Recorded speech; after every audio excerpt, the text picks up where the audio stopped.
ആദത്തിന് യഥാർത്ഥത്തിൽ കുറ്റം ഉണ്ടായിരുന്നില്ല. He was sinless. എന്താണ്? അദ്ദേഹത്തിന് ഫാദർ ഉണ്ടായിരുന്നില്ല, മനുഷ്യ പിതാവ് ഉണ്ടായിരുന്നില്ല, ആപ്പിൾ സിൻ നടന്നിട്ടുണ്ടായിരുന്നില്ല.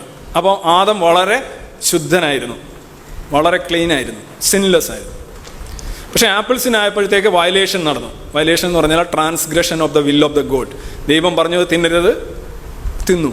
അപ്പോൾ ദൈവത്തിന് അത് ഒട്ടും ഇഷ്ടപ്പെട്ടില്ല. ദൈവം അദ്ദേഹത്തെ മാത്രമല്ല, ഇനി ജനിക്കാനിരിക്കുന്ന തലമുറകളെ മൊത്തം ഒറ്റ അടിക്ക് അങ്ങ് ശപിക്കുകയാണ്. ഭയങ്കര പേഷ്യൻസും വളരെ കൺട്രോളും സെൽഫ് കൺട്രോളും ഒക്കെ ഉള്ള ഒരു ദൈവമാണ് പഴയ നിയമത്തിൽ നമ്മൾ കാണുന്നത്. ഒരു പഴത്തിൻ്റെ കേസാണ്.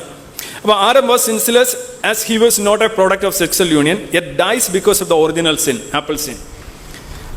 എന്തുകൊണ്ടാണ് മനുഷ്യൻ മരിക്കുന്നത് എന്നുള്ളതിനെക്കുറിച്ച് നമുക്ക് ഹേഫ്ലിക് ലിമിറ്റിനെ കുറിച്ച് നമ്മൾ പറയാറുണ്ട്, മ്യൂട്ടേഷനെ കുറിച്ച് പറയാറുണ്ട്, സെൽ ഡിവിഷനെ കുറിച്ച് പറയാറുണ്ട്. നമുക്ക് അങ്ങനെ കുറേ ധാരണകളൊക്കെ ആധുനിക ലോകത്തിനുണ്ട്, സയൻസ്. പക്ഷേ ക്രിസ്ത്യാനിറ്റി മരിക്കുന്നത് എന്താണെന്ന് കണ്ടുപിടിച്ചത് 2000 വർഷങ്ങൾക്ക് മുമ്പ് തന്നെ കണ്ടുപിടിച്ചു എന്ന് വേണമെങ്കിൽ പറയാം. എന്തുകൊണ്ടാണ് മരിക്കുന്നത്? മരിക്കാൻ കാരണം ആപ്പിൾ തിന്നതാണ്. ആപ്പിൾ തിന്നില്ലായിരുന്നെങ്കിൽ മരണം ഈ ലോകത്തുണ്ടാകുമായിരുന്നില്ല എന്ന് തന്നെയാണ് ക്രിസ്ത്യാനിറ്റി പറയുന്നത്.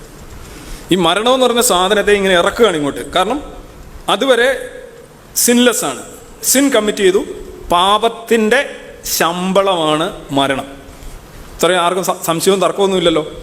അപ്പോൾ പാപം ചെയ്തു, ഈ ആപ്പിൾ സിൻ കമ്മിറ്റ് ചെയ്തുകൊണ്ടാണ് മരിക്കുന്നത്. ആഡം മരിച്ചു, അതിനുശേഷം അതിൻ്റെ സന്തതികളെല്ലാം മരിക്കുന്നു. ഞാനും മരിക്കും, നിങ്ങളും മരിക്കും, നമ്മൾ മരിച്ചുകൊണ്ടേയിരിക്കുന്നു, അല്ലേ? പക്ഷെ ജീസസിൻ്റെ കാര്യത്തിലൊന്ന് ആലോചിച്ച് നോക്കുക. ജീസസിന് പുരുഷ സംസർഗമില്ല.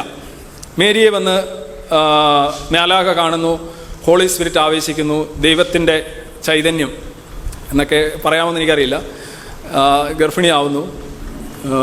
ജീസസ് തന്നെ ദൈവമാണല്ലോ, നേരിട്ട് 3-1 ദൈവം, മൊത്തം ദൈവം. അങ്ങനെ കണക്കുകൾ എങ്ങനെ നോക്കിയാലും ജീസസ് ദൈവമാണ്. അപ്പോൾ ഇദ്ദേഹം പാപരഹിതനാണ്. അപ്പോൾ നമ്മൾ ചോദിക്കും, പാപം ചെയ്തവരാണ് മരിക്കേണ്ടത്, പാപത്തിൻ്റെ ശമ്പളമാണ് മരണം. പക്ഷേ ജീസസ് മരിക്കുന്നു. ഞാൻ കുറേ ദിവസമായിട്ട് ആലോചിച്ചുകൊണ്ടിരിക്കുകയാണ്, വൈ ഡസ് ഹി ഡൈ? നമ്മൾ ഹേഫ്ലിക് ലിമിറ്റും സെൽ ഡിവിഷനും ഒന്നും അവിടെ പറഞ്ഞുകൊണ്ട് വരരുത്. കുറ്റം, ശിക്ഷ, അല്ലെങ്കിൽ ഗവൺമെൻറ് വിസ്തരിച്ചു, അടിച്ചു കൊന്നു എന്നൊന്നും പറയില്ല.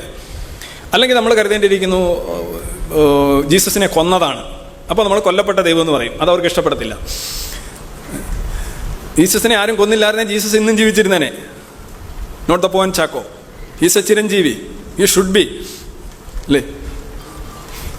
ഇതൊന്നും ആരും ചിന്തിക്കാറില്ല. എന്തോ കാര്യം ജീസസ് പാപരഹിതനാണ്. പാപരഹിതൻ മരിക്കാൻ പാടില്ല. പാപം ചെയ്ത് പാപത്തിൻ്റെ ശമ്പളമാണ് മരണം. അങ്ങനെയാണ് തുടങ്ങി വെച്ചത്. ആ നിയമം മാറ്റാൻ പാടില്ല.